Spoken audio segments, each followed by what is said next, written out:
South ఇండియాలోనే biggest sorry store మన Varahi silks మన విజయవాడ ఎంజీ రోడ్లో ప్రారంభం.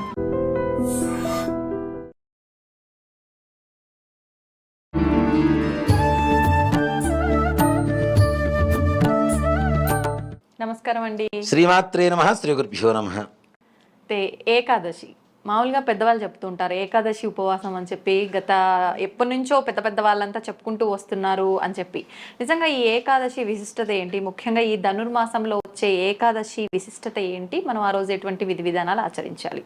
మనకి మాసాలు 12 ధనుర్మాసం అంటాం దీన్ని. ధనుర్మాసము అంటే ఏంటి? ధనస్సు రాశిలోకి సూర్య భగవానుడు వచ్చినటువంటి మకర రాశిలోకి వెళ్ళేంత వరకు ఉండేటువంటి 30 రోజులనే ధనుర్మాసం అంటాం. ఇప్పుడు చాలా మంది కూడాను ధనుర్మాసం గురించి కొన్ని అపోహలు ఉన్నాయి జనాలకి. నిలబడితే గృహప్రవేశాలు చేయకూడదు, పెళ్ళిళ్ళు చేయకూడదు, అక్షరాభ్యాసాలు చేయకూడదు, పుట్టింట్రుకులు తీయకూడదు. ఇది ఒక దరిద్రమైనటువంటి ఆలోచన విధానం. అంతే అంటారా? అంతే. ధనుర్మాసం ఎప్పుడు కూడాను మార్గశిర మాసంలోనే ప్రవేశిస్తూ ఉంటుంది. మార్గశిర మాసంలో అన్ని కార్యక్రమాలు చేసుకుంటారు, ముహూర్తాలు ఉంటాయి. ఏదైనా మూఢాలు ఏదైనా వస్తే చేయరు, కానీ దాంట్లో ఏ రకమైనటువంటి శూన్యమాసం కిందకి రాదు. మాసం శూన్యమాసం అంటే పుష్యమాసాన్ని శూన్యమాసం అంటాం. అది ఎప్పుడు? దాదాపు ఇప్పుడు వచ్చేసరికి ఈ సంవత్సరం మనకి జనవరి 1వ తారీఖు, డిసెంబర్ 31 నుంచి పుష్యమాసం ప్రారంభమవుతుంది. ప్రతిసారి ఒకే డేట్లో రావాలని ఉండదు కదా. ఈ పుష్యమాసం వస్తే మిగిలిన పనులు పనికిరావు, కానీ నెల పట్టేసాం మేము ఆ పనులు చేయకూడదు, మేము ఈ పనులు చేయకూడదు, ఇవన్నీ పిచ్చి మాట. ఎవరన్నా బ్రాహ్మడు చెప్తే వాడిని అడగండి ఫస్ట్, అసలు ధనుర్మాసం అంటే ఏంటి, శూన్యమాసం అంటే ఏంటి, పుష్యమాసం అంటే ఏంటి, మార్గశిర మాసం అంటే ఏంటో వాడిని అడిగితే వాడు చెప్పగలిగితే దాన్ని కరెక్ట్గా అనుకోవచ్చు. ఇది ఎక్కడా కూడాను ధనుర్మాసానికి శూన్యమాసం అని పేరు లేదు. ధనస్సు రాశిలోకి సూర్య భగవానుడు వస్తాడు కాబట్టి దాన్ని ధనుర్మాసం అంట. ఇది మకర సంక్రాంతి రోజు వరకు ఉంటుంది. మకర మాసంలో అంటే మకర రాశిలోకి మారుతున్నాడు కదా, అందుకనే సూర్య భగవానుడు మకర రాశిలోకి మారడం అనేది ఒక విశిష్టమైనటువంటి రోజు. దాని గురించి మనం ప్రత్యేకంగా మరలా సంక్రాంతి గురించి మాట్లాడుకుందాం. కాబట్టి ఈ మాసం అంతా కూడా ధనుర్మాసం అంటాం. అలాగే మార్గశిర మాసంలో ప్రారంభమవుతుంది ధనుర్మాసం. పుష్యమాసంలో జనవరి 14-15 తారీఖుల్లో అయిపోతుంది. మనకు చూడండి, దాదాపుగా మాసం అంటే సూర్య భగవానుడు ఒక రాశి నుంచి ఒక రాశికి మారుతూ ఉంటాడు. 12 రాసులు, 12 నెలలు మనకి కదా.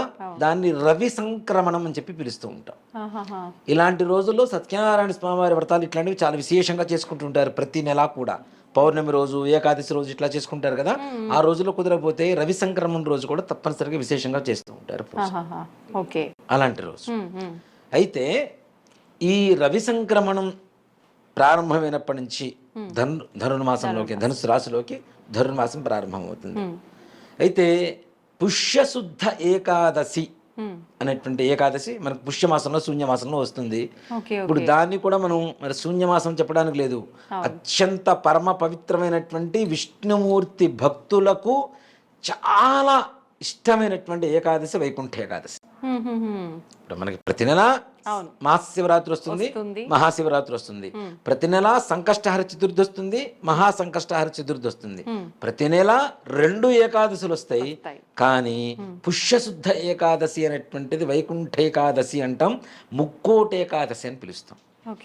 ముఖ్యంగా ముక్కోటి ఏకాదశి అని ఎందుకు పిలుస్తాము అంటే, వైకుంఠ ద్వారం, ఉత్తర ద్వారం ఈ యొక్క వైకుంఠ ఏకాదశి రోజున తెరవబడుతూ ఉంటుంది. వైకుంఠంలో విష్ణుమూర్తి ఉత్తర ద్వారం దగ్గర ఉంటారు కాబట్టి ఉత్తర ద్వార దర్శనం చేసుకొని స్వామివారిని మనం నమస్కారం చేసుకుంటాం. ముక్కోటి ఏకాదశిని ఎందుకు? విష్ణుమూర్తి సాక్షాత్తు శ్రీ భూదేవి సమేతంగా ఉత్తరముఖంగా ఉత్తర ద్వార దర్శనం ఇచ్చినటువంటి రోజున ఉపవాసం చేస్తే ముక్కోటి ఏకాదశి అంటే 3 కోట్ల ఏకాదశులు ఉపవాసం చేసిన ఫలితం వస్తుంది ఒక్కరోజు చేస్తే. కాబట్టి దీన్ని ముక్కోటి ఏకాదశి అంటారు. అట్లానే విష్ణుమూర్తికి ముక్కోటి ఏకాదశి చెప్తున్నాం మనం. శివుడికి కూడా ముక్కోటి ఉంది, అది ఎవరికి తెలియదు సాధ్యంగా. ప్రతి ఒక్కళ్ళు ఆరుద్రోత్సవం, ఆరుద్ర నక్షత్రం మార్గశిర మాసంలో వచ్చిందని చెప్తున్నారు, కానీ ఆరుద్రోత్సవమే శివ ముక్కోటి, ఇక్కడ విష్ణు ముక్కోటి, శివ ముక్కోటి. ఆ రోజున కూడా ఉపవాసం చేస్తే శివుడికి 3 కోట్ల సోమవారాలు ఉపవాసం చేసిన ఫలితం శివముక్కోటి రోజున కలుగుతుంది. అది ఎప్పుడు వస్తుంది? మార్గశిర మాసం ఆల్రెడీ మొన్న మధ్యన అయిపోయింది. ఓకే. పౌర్ణమి రోజున కానీ పౌర్ణమి వెళ్ళిన మరుసటి రోజు కానీ ఆరుద్ర నక్షత్రం వస్తుంది. దాన్ని ఆరుద్రోత్సవం అంటాం. శివుడు పుట్టినటువంటి నక్షత్రం ఆరుద్ర నక్షత్రం కాబట్టి ఆరుద్రోత్సవం అని చెప్పి పిలుస్తుంటారు. కానీ ఆంధ్రప్రదేశ్ వైపు ఎక్కువగా శివముక్కోటి అని పిలుస్తారు. Okay okay. దాన్ని పెద్దగా లెక్కలోకి తీసుకోరు, పరిగణాలకు తీసుకోరు. ఇటీవల కాలంలో కొంచెం ఎక్కువగా దాని గురించి ప్రాచుర్యంలోకి వచ్చింది. కానీ అసలు లెక్క ప్రకారం అది కూడా శివముక్కోటేనా అన్న. అంటే మార్గశిర మాసంలో శివముక్కోటి, పుష్యమాసంలో విష్ణుముక్కోటి. మరి ఇంత ప్రత్యేకమైనవి అసలు ఏం చేయకూడదు అని చెప్పి ఇలాంటి మాటలు ఎందుకు వస్తున్నాయో మరి? అదే కదా నాన్న చెప్తున్నా కదా, పుష్యమాసం శూన్యమాసం కిందకు వస్తుంది. కానీ ధనుర్మాసం అనేటువంటిది మాసాలు 12 మాసాల్లోది కాదు. ముఖ్యంగా అందులోనూ రవితో సంబంధించినటువంటి మాసం అది.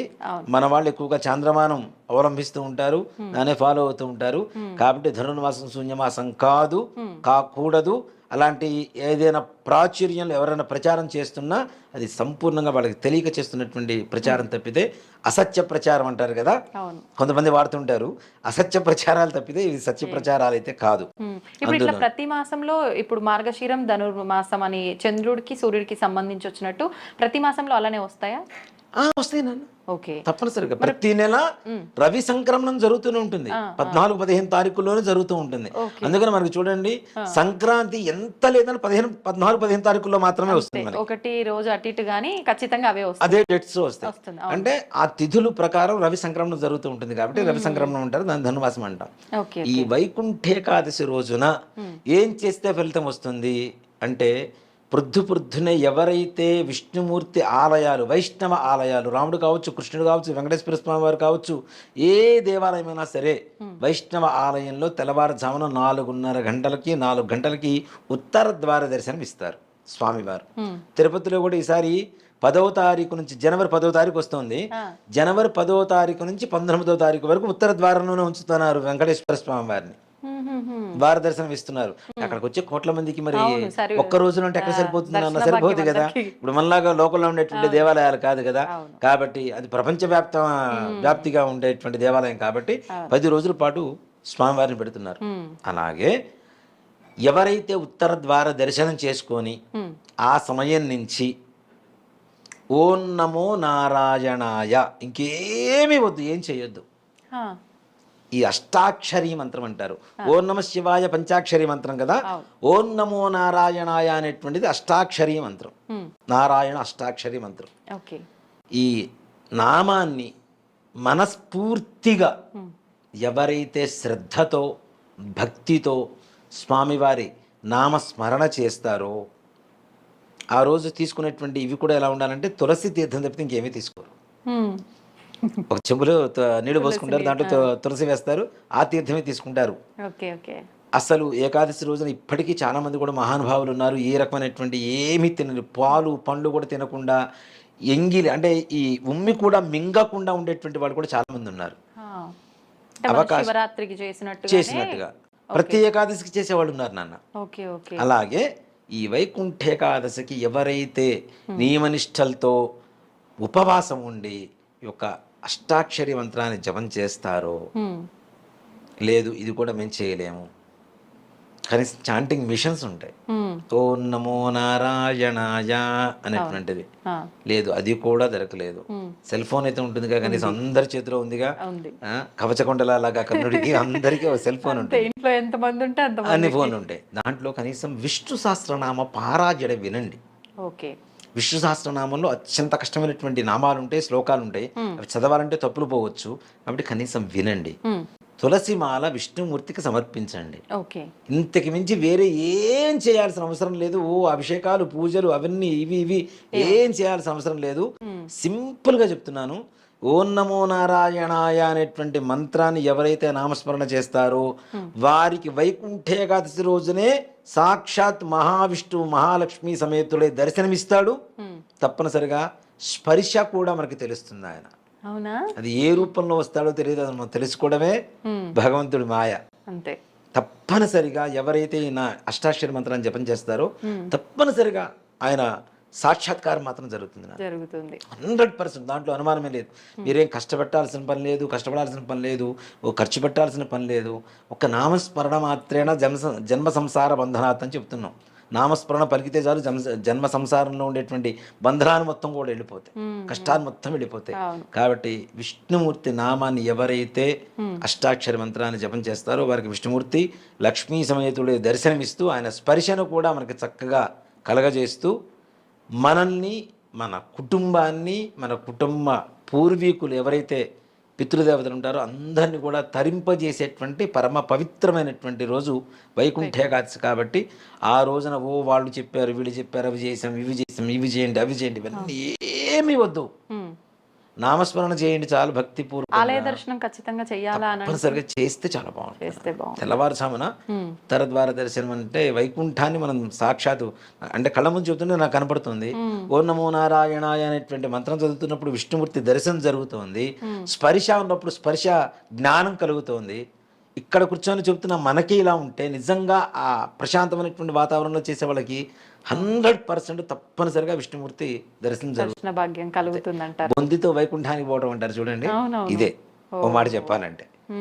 మనం వైకుంఠానికి పోతున్నాం, వైకుంఠంలో ఉన్నటువంటి విష్ణుమూర్తి మన దగ్గరకు వస్తే ఎలా ఉంటుంది? నిజంగానే మనం అంత ఉపయోగకరమైన రోజును ఉపయోగించుకోకపోతే మూర్ఖులనే చెప్పాలి. అంతే కదా.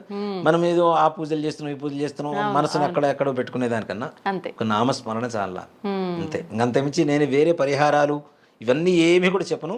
ఇది చేయండి. ప్రపంచంలో ఉన్న ప్రతి ఒక్కరూ కూడా ఓం నమో నారాయణాయ అనేటువంటి మంత్రాన్ని పొద్దున లేచినప్పటి నుంచి రాత్రి జాగారం చేస్తూ కూడా నామస్మరణ చేసుకోవచ్చు, లేదు విష్ణు సహస్రనామ పారాయణ చేసుకోవచ్చు. రెండిట్లో ఏది చేసినా విష్ణుమూర్తి స్మరణ, విష్ణుమూర్తి స్పర్శ, విష్ణుమూర్తి దర్శనం తప్పనిసరిగా మనకు చేస్తాం.